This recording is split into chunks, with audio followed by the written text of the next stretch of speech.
پوچھتا ہے علی وہ کون سا ایک ہے جس کا دو نہیں؟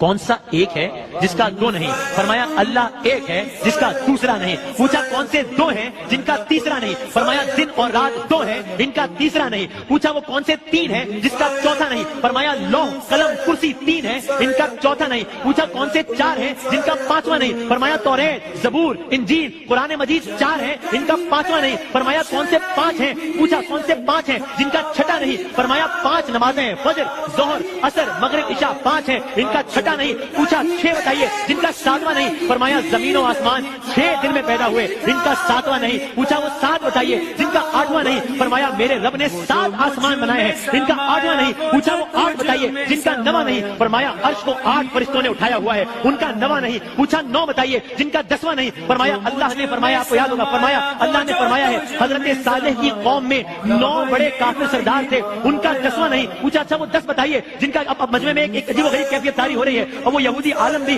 سوچ رہا ہے کہ تو معاملہ کہاں کا کہاں چلا گیا، لیکن سوال جاری رکھے ہوا ہے۔ پوچھا وہ 10 بتائیے جن کا 11واں نہیں؟ فرمایا حج کے موقع پر قربانی نہ ہو تو 7 روزے حرم میں 3 روزے گھر پر رکھنے کا حکم ہے، یہ ہو گئے 10۔ یہ 10 ہیں جن کا 11واں نہیں۔ پوچھا سوالات جاری رکھ رہا ہے۔ پوچھا وہ 12واں بتائیے جن کا 13واں نہیں؟ فرمایا سال کے 12 مہینے ہوتے ہیں ان کا 13واں نہیں۔ کہا وہ 13واں بتائیے جن کا 14واں نہیں؟ فرمایا حضرت یوسف علیہ السلام نے جب خواب میں دیکھا تھا تو دیکھا تھا کہ اس میں 11 ستارے سورج اور چاند کو دیکھا، یہ 13 سے 14واں۔